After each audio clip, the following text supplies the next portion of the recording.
Comme chacun sait, dans la Bible chrétienne, il y a deux parties. L'Ancien, ou encore le Premier Testament, et puis le Nouveau, ou autrement dit le Second Testament. La première est la Nouvelle Alliance. La partie proprement juive et la partie proprement chrétienne. Il y a un rapport entre ces deux parties, bien entendu. Dans ce parcours, nous allons tout d'abord écouter ce que les Juifs disent des Écritures juives et comment ils les lisent, comment ils les interprètent, comment ils les méditent. Puis nous verrons comment les chrétiens lisent, interprètent, méditent les mêmes Écritures juives. Enfin, nous verrons comment les chrétiens lisent, interprètent et méditent leurs propres écrits, le Nouveau Testament. En effet, la Bible est une grande bibliothèque. Elle est composée de nombreux livres, venant d'auteurs très différents, à des dates très anciennes et variées. Ces livres ont aussi des genres littéraires différents. Il y a des mythes, comme celui de la création, dans le tout premier livre, le livre de la Genèse. Il y a des écrits historiques, plus ou moins remaniés en fonction du message que les auteurs ont voulu faire passer. Des livres historiques dans les livres des rois, par exemple. Et puis il y a des contes, des petits romans, comme le livre de Jonas, qui ne fait que quelques pages et qui raconte la conversion de la ville de Ninive. Ninive, la Mossoul actuelle, qui, nous le savons, est encore aujourd'hui à la veille d'être détruite et ruinée. Il y a toujours une certaine actualité dans la Bible.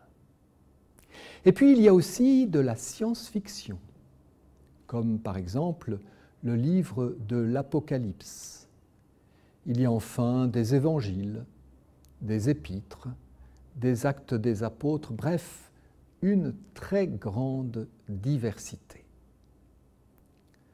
Pour cela, pour parler des livres de la Bible, ceux qui ont été retenus pour faire partie de la Bible.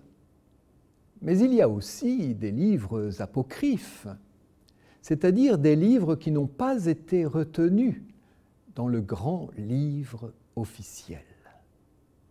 Et ce grand livre officiel est différent pour les Juifs, pour les catholiques, pour les protestants.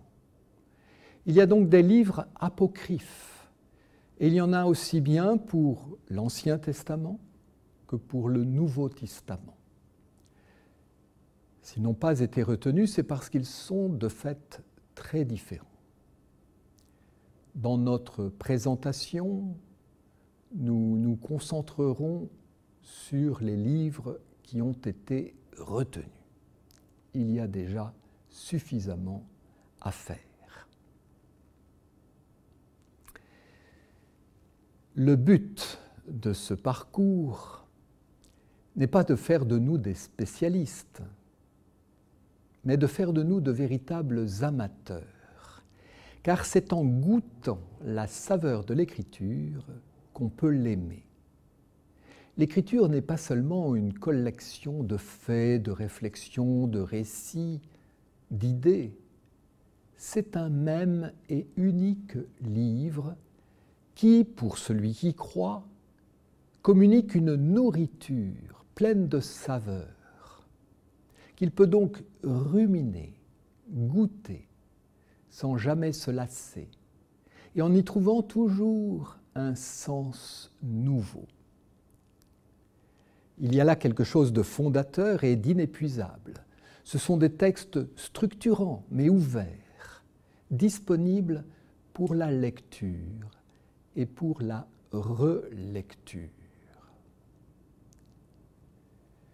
On parle parfois trop vite de la parole de Dieu.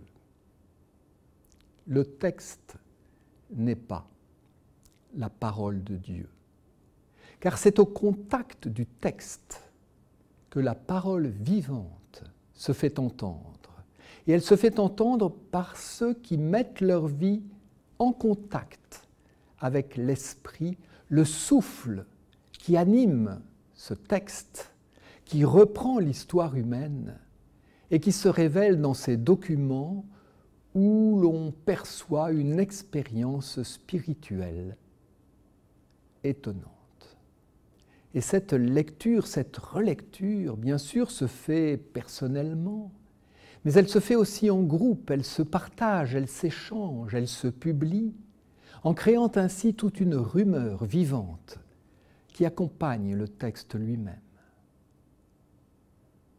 Déjà, le texte n'existe pas à l'état pur, comme tel, unifié.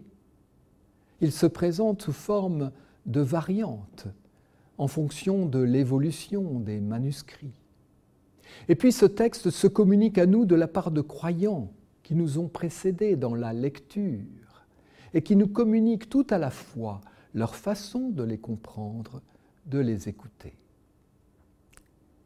Il est donc tout à fait intéressant de s'initier à l'harmonie de cette rumeur qui forme la grande tradition et de voir comment s'organisent les différents sens, les différentes saveurs, comme un chant orchestré et structuré, comme il y a dans une chorale des ténors, des altos, des sopranes, des basses.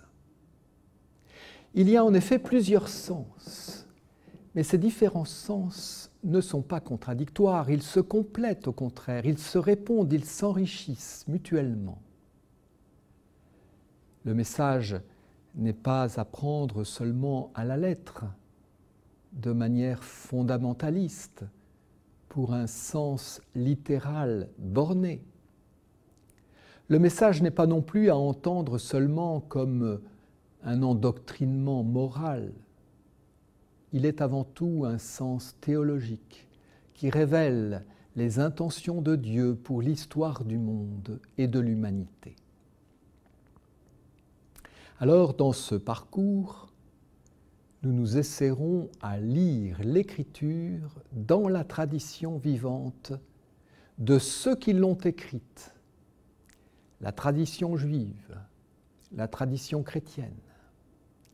Et nous la lirons dans l'esprit, dans le souffle même qui a animé, qui a inspiré les auteurs.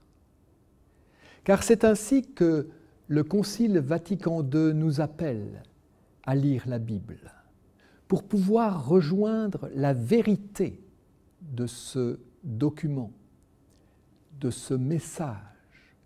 Une vérité qui n'est pas simplement une coïncidence entre les faits et les écrits, mais qui est plus profondément la perception précise de ce que l'auteur a voulu dire à travers le genre littéraire qu'il a choisi et les images qu'il a utilisées.